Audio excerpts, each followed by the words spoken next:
घंटे से ज्यादा काम लिया जाता था, मजदूर विभाजित हो गए थे कई कारणों से, धार्मिक स्वभाव के किसान थे। ये सब रीजन रहे 1905 की क्रांति के लिए। आगे बढ़े जनाब। 1905 की क्रांति ये हो गई, यही वही एक ही बात हमने शॉर्ट में करके कह दी है। जो 1904 तक जो हमने कारण लिखे ना, वो 1905 की क्रांति के कारण थे। आगे बढ़े जनाब। प्रथम युद्ध 1917 वाली बात आ गई। अब 1914 से 1917 में भी तो दूसरी क्रांति हुई थी फरवरी में, तो अब तक हुई थी 1905 में। 1905 के बाद दूसरा चढ़ कब आया? 1917 फरवरी क्रांति। यहां देखो ये क्या था। शुरुआत में लोगों ने युद्ध में भाग लेने को समर्थन किया, लेकिन बाद में समर्थन ले लिया। क्यों? क्योंकि 30 लाख से ज्यादा लोग रिफ्यूजी हो गए। रिफ्यूजी क्यों हो गए थे? क्योंकि जर्मनी की सेना बढ़ रही थी रूस की तरफ। जर्मनी की सेना रूस की तरफ बढ़ रही थी। उस समय रूस के जो लोग थे, जो सैनिक थे, वो अपने खेतों को और अपने जो संपत्ति थी उसे खत्म करते जा रहे थे ताकि लोगों को फायदा ना उठा सके। वही फैक्ट था ना। तो उस फैक्ट के कारण लोग देश में ही रिफ्यूजी हो गए थे, शरणार्थी हो गए, रिफ्यूजी हो गए। उद्योगों पर बुरा असर पड़ा है बाहर में भाग लेने से। युद्ध में भाग लिया तो हम उद्योगों पर कंसेंट्रेट नहीं कर पाए, उधर कंसेंट्रेट करना पड़ा सैनिक वैनिक पे, तो हमारा उद्योग बुरी तरह इफेक्ट हुआ। इस वजह से 1917 की फ्रांस अब फरवरी क्रांति हुई। आगे बढ़े जनाब। ये थे फरवरी क्रांति 1917 वाली, जो अभी तक कारण थे वो इसके कारण थे। आगे चलें। वही बात घुमा के हमने एक शॉर्ट में कह दी। अक्टूबर की क्रांति 1917 दोबारा हुई, तिबारा। इसके लिए ये रीजन थे। इसके लिए रीजन क्या था? लेनिन की साजिश। विद्रोह शुरू अक्टूबर 1917 और मंत्रियों को आत्मसमर्पण करना पड़ा। ये तीसरी क्रांति थी। हमें इन 3 चरणों में 3 बातों को ऐसे ऐसे कहना था। अगर ऐसे किया है तो कितने मार्क्स का क्वेश्चन था ये सब बातें इन चरणों में कही गई थी। 8 पॉइंट थे और वो बातें थी, इंट्रो कंक्लूजन था। तब आप 7.5 दोगे। जिस जिस चीजों के हिसाब से मार्क्स काटने हैं, आपके पास रीजन है, कमेंट लिखिए, मार्क्स काटिए और आगे बढ़िए। Question number 7। हिटलर ने सर्वे सर्वा बनने के लिए किन हथकंडों को अपनाया था? क्या वैसा दुनिया में पहली और अंतिम बार हुआ था? यह है यूपीएससी का क्वेश्चन। ऐसे पूछता है यूपीएससी। ठीक है, देखो आगे बढ़ते हैं। हथकंडे जो हिटलर ने अपनाए, क्या कहा था? वो भाषण अच्छे देता था, वो आडंबर बहुत ज्यादा करता था, वो बड़ी बड़ी रैलियां करता था, वो संवैधानिक पद का उपयोग भी करता था, वो लोकतांत्रिक संस्थाओं को भंग भी करता था। उसने क्या किया? अभिव्यक्ति स्वतंत्रता का दमन भी किया। उसने क्या किया? विरोधियों पर निशाना भी साधा, कम्युनिस्टों का खात्मा कर दिया। ये हथकंडे उसने अपनाए थे अपने सर्वसर्वा बनने के लिए। आगे बढ़े जनाब। Move ahead. विदेश मजबूती भी अपनाई उसने, ये भी उसका एक हथकंडा था। क्यों? उसके विदेश नीति में उसने क्या क्या किया था? मजबूत विदेश नीति के तहत उसने क्या किया? ऑस्ट्रिया का विलय कर लिया और सुडेंटेनलैंड पे कब्जा कर लिया। ये एक ही बात, वहां से यहाँ पर डबल कर दिए, और चेकोस्लोवाकिया पे कब्जा कर लिया। ये 3 काम किए थे उसने विदेश नीति के तहत, मुख्य काम थे। बाकी तो बहुत किए होंगे, वो याद कर लेना। आगे बढ़े जनाब। अन्यंत्र अपनाए गए वही हथकंडे। ये है क्वेश्चन का असल पार्ट। सर्वसर्वा बनने के लिए लोगों ने दुनिया में हिटलर के अलावा कहां कहां वही हथकंडे अपनाए जो हिटलर ने अपनाए थे। इसका मतलब यह था कि जो हथकंडे हिटलर ने अपनाए थे वो दुनिया में पहली बार नहीं अपनाए गए थे अपनी, और अंतिम बार नहीं अपनाए गए थे। वो केवल जर्मनी में नहीं अपनाए गए थे, उसके बाहर देखो चंद्रगुप्त मौर्य, हिटलर की तरह सैन्य शक्ति उसने बहुत पहले यूज की थी। अशोक ने विदेश नीति बहुत अच्छी अपनाई थी। मोदी रैलियां बहुत अच्छी करते हैं, उनसे अच्छी रैली नहीं करता कोई। मैंने हर आदमी को उसी के हिसाब से लिया है। सी जिनपिंग कंट्रोल ओवरऑल, एक भी विरोधी नहीं। एक मत जो विरोध में डलवाया था लास्ट ईयर, वो भी अपने आदमी खड़ा करके डलवाया था कि तुम अब मेरी ओर से जाओ, अपोजिट वोट डाल दो। सी जिनपिंग ने, ये फैक्ट है, मैं कोई झूठ नहीं बोल रहा हूं। जो लास्ट ईयर एक बिल पास कराया था उसने अपना मतलब दोबारा मतलब परमानेंट बनने के लिए, तो एक आदमी अपना खुद खड़ा किया था कि तू जा मेरे खिलाफ वोट डाल। तो उसमें मतलब खिलाफ भी अपनी तरफ से भेजा है।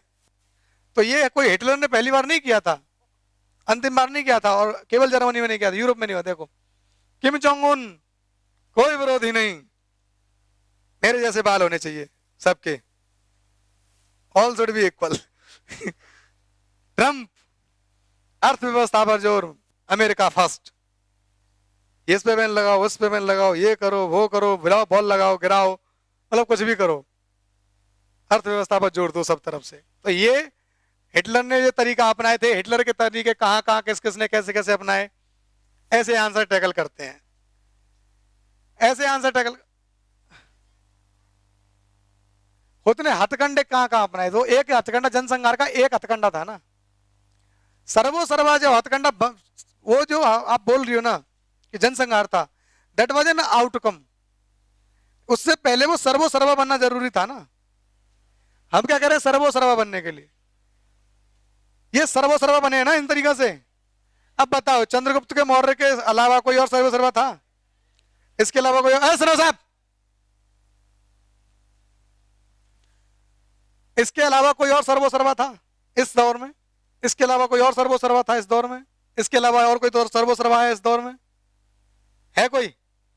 इसके अलावा कोई है चीन में, इसके अलावा है कोई नॉर्थ कोरिया में, इसके अलावा है कोई ट्रंप अमेरिका में? फिर हम कह रहे हैं सर्वो सर्वा कैसे बने।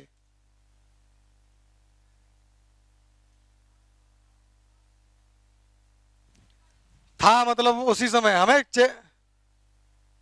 हाँ, आपका क्वेश्चन क्या है?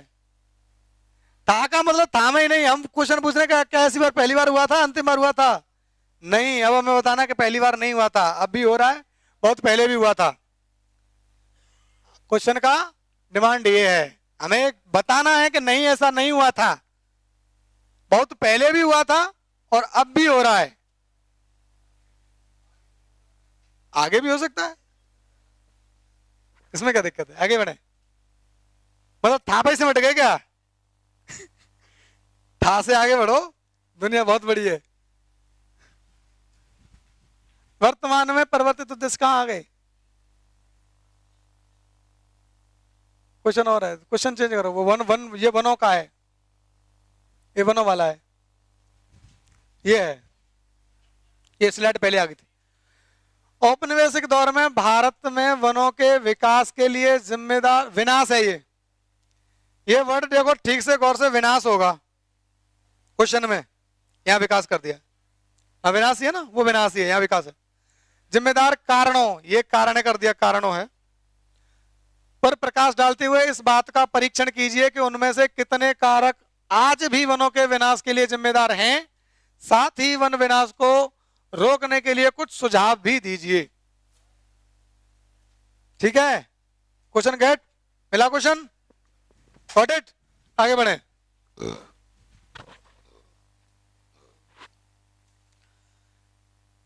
क्या कारण थे वन को विनाश के लिए औपनिवेशिक दौर में, ये देखो।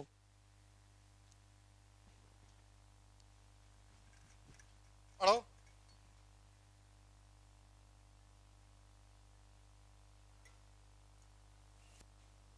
अगर ऐसा कुछ लिखा है तो मार्क्स दीजिए, नहीं लिखा है तो लास्ट में मार्क्स डिडक्ट करने हैं, ठीक है? आगे बढ़े। वनों के विनाश के लिए वर्तमान में क्या क्या कारक हैं, ये बताना है। फिर अगली हेडिंग में, हेडिंग इस तरह दी जाती है, मैं ये सिखाने की कोशिश कर रहा हूं तुम्हें बार बार, अपने आंसर्स में इंक्लूड करो, और दूसरे के आंसर में नहीं है तो लिखो बुरी तरह से, लिखो कमेंट वहीं, you have not mention the heading सब headings, please inculcate those heading सब हेडिंग इन योर आंसर्स। लिखो वहीं कमेंट, प्लीज प्लीज डाल के लिखना, लेकिन अच्छा लगेगा। खेती योग्य जमीन बढ़ाने के लिए हम वनों को काट रहे हैं, बागान लगाने के लिए हम वनों को काट रहे हैं, ये पुराने भी कारण थे, यही कारण आज भी हैं, तो कारण चेंज नहीं हुए हैं, बहुत से कारण कंटिन्यू कर रहे हैं, ये डिमांड है। बढ़ती पॉपुलेशन के लिए हमें खेती भी बढ़ानी है, चाय भी पिलानी है सबको। नए कारक कौन कौन से आए हैं? शहरीकरण आया है, नया कारण है वनों के विनाश के लिए। शहरीकरण ऐसा नहीं है कि पहली बार आया है, शहरीकरण पहले भी था, लेकिन शहरीकरण के लिए पहले वन नहीं काटे जाते थे, अब शहरीकरण के लिए वन काटे जा रहे हैं। ठीक है, आगे बढ़ो। परिवहन, सड़क, रेलवे, रिवर लिंकिंग, इसके लिए हम वन काट रहे हैं, खासकर इसके लिए, रिवर लिंकिंग के लिए हमें अब वन काटने पड़ रहे हैं। रिवर लिंकिंग के लिए पहले नहीं काटने पड़ते थे। रिवर लिंकिंग के लिए, रेलवे के लिए पहले काटने पड़ सकते होंगे बहुत कम मात्रा में, लेकिन आज बहुत ज्यादा मात्रा में काट रहे हैं। सड़क के लिए पहले नहीं काटे गए इतने ज्यादा, पहले सड़क के लिए वन बनाए गए, मतलब शेरशाह सूरी ने वन पेड़ लगाए थे सड़कों के सहारे। अब हम क्या करते हैं, सड़कों के लिए पेड़ काट देते हैं। हमने नया तरीका अडॉप्ट किया है और हम कहते हैं मॉडर्न हो रहे हैं हम। शर्म आनी चाहिए हमें अपने आप को मॉडर्न कहने में। हमारे इतिहास में पेड़ लगाए गए थे पेड़ों के साथ सड़कों के लिए, और हम सड़कों के लिए पेड़ काट रहे हैं और हम कहते हैं मॉडर्न हो रहे हैं, टेक्नोलॉजी एडवांस हो रही है। देखिए आगे सुझाव देखिए, हमें वन भी नहीं काटने हैं और लोगों को खाना भी देना है, तो क्या तरीका हो सकता है? सामुद्रिक कृषि करें, मछली मांस ज्यादा खिलाएं, प्रोटीन का जो दाल चावल खाते हैं हम, दाल की बजाय मांस मछली खाएं, और ज्यादा से ज्यादा जो कम से कम जो लोग मांस मछली खा सकते हैं उनकी प्रोटीन की आवश्यकता दाल की कंपनसेट करके की जा सकती है। उनके लिए दाल की जो डिमांड है वो कम की जा सकती है। जो मांस मछली खा सकते हैं उनको प्रोटीन यहाँ से दी जा सकती है सामुद्रिक कृषि से। तो हम कृषि के लिए, जो दाल के लिए कृषि के लिए वन काट रहे हैं, उनको रोक सकते हैं। हम क्या करें, शहरीकरण कर रहे हैं, शहरीकरण के लिए वन काट रहे हैं। जनाब इधर देखिए, आप ही के काम की चीज चल रही है। शहरीकरण के लिए वन काट रहे हैं हम क्या करें, बहुमंजिली इमारतें बनाएं। एक एक मंजिल में बनाएंगे 10 जगह, तो 10 मकान बनेंगे ना। जब 10 मंजिला बना देंगे तो हमने 10 जगह 10 मकान के एरिया को हमने कम कर दिया और 10 लोगों को हमने अकोमोडेट भी कर दिया। तो हम क्या करें, बहुमंजिली इमारतों पर ज्यादा जोर दें। फॉरेस्टेशन करें, अब बहुत काट लिए वन, बढ़ाएं। भारत की वन नीति उसी दिशा में अग्रसर है। हम 21% 24% की ओर मूव कर गए हैं और ऐसी उम्मीद की जा सकती है कि हम जल्द 33% पर पहुंच जाएंगे। देखते हैं कब तक पहुंचते हैं, आगे बढ़े। एग्रो फॉरेस्ट्री एक अच्छा तरीका है। एग्रो फॉरेस्ट्री का मतलब होता है खेत के चारों मेड़ पर कोई पेड़ लगा दें जो खेत को अफेक्ट ना करे और लकड़ी भी दे दे, या जो चीज हमें चाहिए वो दे दे। जैसे पॉपुलर का पेड़ ज्यादातर लगाया जाता है एग्रो फॉरेस्ट्री में। आगे बढ़े जनाब। क्वेश्चन नंबर 9 मार्क्स दे दिए, 8वें पे मार्क्स दे दिए ना। आगे बढ़े। पहाड़ों और मैदानों के चरवाहों की विशेषताओं का उल्लेख करना है, फिर बताना है कि इनके जीवन पर औपनिवेशिक शासन का क्या प्रभाव पड़ा था। यह क्वेश्चन अफ्रीका के संदर्भ में आंसर किया जाएगा पूरा। पहला पार्ट आप कहीं से भी याद कर सकते हो, कोई मतलब नॉर्मल आंसर है पहला जो पार्ट है, क्योंकि पहाड़ी और मैदानी चरवाहे दुनिया में हर जगह पाए जाते हैं, इंडिया में भी हैं। तो उनकी विशेषताएं जैसी यहाँ होंगी वैसे वहां होंगी। मौसम के अनुसार मूव करेंगे तो वो यहाँ भी करेंगे वहां भी करेंगे। मैदानों में हरी घास ज्यादा होती है तो वहां दुधारू ज्यादा पाले जाएंगे। सेटल्ड कृषि होगी, सेटल्ड लोग होंगे तो वो वहां की विशेषता हो गई। तो ये विशेषताएं तो सब जगह के हिसाब से दी जा सकती हैं, लेकिन जो सेकंड पार्ट है ये अफ्रीका के विशेष संदर्भ में क्वेश्चन है, उसी टॉपिक से बनाया है मैंने। अफ्रीका नहीं लिखा है इसीलिए, ताकि आपसे एनसीईआरटी पढ़वानी थी, आपको ध्यान रहे। पर्पज इज टू आपको एनसीईआरटी पढ़वानी भी है। पहाड़ी चरवाहों की मैंने विशेषता बताई, मूव करते हैं सीजन वाइज, वो यहां लिखने थे, ठीक है। मैदानी चरवाहों की विशेषता मैंने अभी बता दी तुम्हें। दुधारू पशु पालते हैं, सेटल्ड कृषि करते हैं, कमी मतलब ग्रुपिंग में रहते हैं, गांव की बसावट यही होती है मैदानी चरवाहों में। ये विशेषता यहाँ की, ये विशेषताएं 2-3 विशेषताएं किसी ने लिखी होंगी, 2-3 विशेषताएं यहाँ लिखी होनी चाहिए, ये हेडिंग थी। आगे बढ़े जनाब। औपनिवेशिक शासन का प्रभाव क्या हुआ? चारों गांवों को रिजर्व कर दिया गया कि आप इन चारों गांवों में आएंगे, आप इन चारों गांवों में नहीं आएंगे, ठीक है। मतलब चारा गांवों को रिजर्व कर दिया गया, कौन आएगा कौन नहीं आएगा बता दिया गया। तो जो फ्री मूवमेंट होता था वो बाधित हुआ, आवाजाही पर इसी से बंदिशें लग गई, चरवाहों पर शक किया जाने लगा। औपनिवेशिक शासक क्या करते करने लगे कि ये हमारी बातों को, ये हमारी मतलब जो पॉलिसीज हैं उनके खिलाफ विद्रोह कर सकते हैं, एक दूसरे की कम्युनिकेशन पहुंचा सकते हैं, हमारे खिलाफ साजिश रच सकते हैं, तो शक होने लगा, क्योंकि ये घूमते रहते थे इधर उधर चरवाहे। अब चरवाहों पर टैक्स थोप दिया गया, जो पहले नहीं था, आज वो टैक्स इंपोज कर दिया गया, तो ये प्रभाव पड़े कुछ।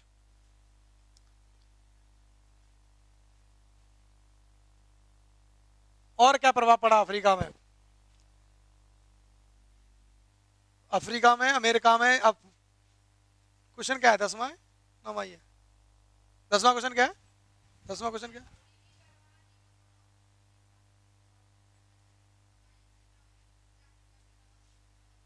ये है 10वां क्वेश्चन का पार्ट था वो, अभी देखा। अफ्रीकी चरवाहा जीवन पर औपनिवेशिक शासन के प्रभाव की चर्चा करते हुए बताइए कि क्या वही प्रक्रिया विश्व में के अलावा अब भी जारी है? जो काम अब औपनिवेशिक शासन में अफ्रीका में हुआ, चारागाहों को लेकर या चारागाहों को लेकर, क्या वही प्रक्रिया अफ्रीका के अलावा विश्व में अब भी जारी है? इस बात का हमें परीक्षण करना है। देखिए जनाब, अफ्रीकी चरवाहों के जीवन पर प्रभाव देखना था हमें, तो वो इस तरह से देख लिया। चारागाह सिमटते चले गए। मसाईलैंड एक चारागाह था, उसका बंटवारा कर दिया गया 2 देशों में। खेती का प्रसार किया गया, चारागाहों को शिकारगाह बना दिया गया और चारागाहों की सरहदें तय कर दी गई। ये कुछ इंपैक्ट थे। आगे लिखें, चारागाहों को रिजर्व कर दिया गया। क्या वही प्रक्रिया अब भी जारी है? आगे बढ़ाएं। क्या वही प्रक्रिया अब भी जारी है? क्या क्या हुआ है? एशिया में कहां कहां थे? रुके जरा। एशिया में, भारत में चारागाहों की क्या हालत है आपको समझ में आ रहा होगा। चारागाह लगभग खत्म किए जा चुके हैं। चीन में चारागाह बहुत कम किए जा चुके हैं। रूस में जो स्टेपी है उसका भी रीजन बहुत घट गया है। आगे बढ़े जरा। एक और था, एक और था, एक और था, एक फैक्ट और था। अमेरिका का स्टेपी, अफ्रीका का डाउन्स वेल्ड और ऑस्ट्रेलिया का डाउन्स, वो तीनों जगह घट रहे थे, वो मेंशन भी करना है। मतलब इसके बाद जो अफ्रीका वो था ना, उसके बाद ये मान चीजें। अब इसके हिसाब से आप मार्क्स दे दीजिए बच्चों को। ठीक है जनाब, आपका ये आंसरिंग सेशन खत्म हुआ। प्लीज पॉज कीजिए से।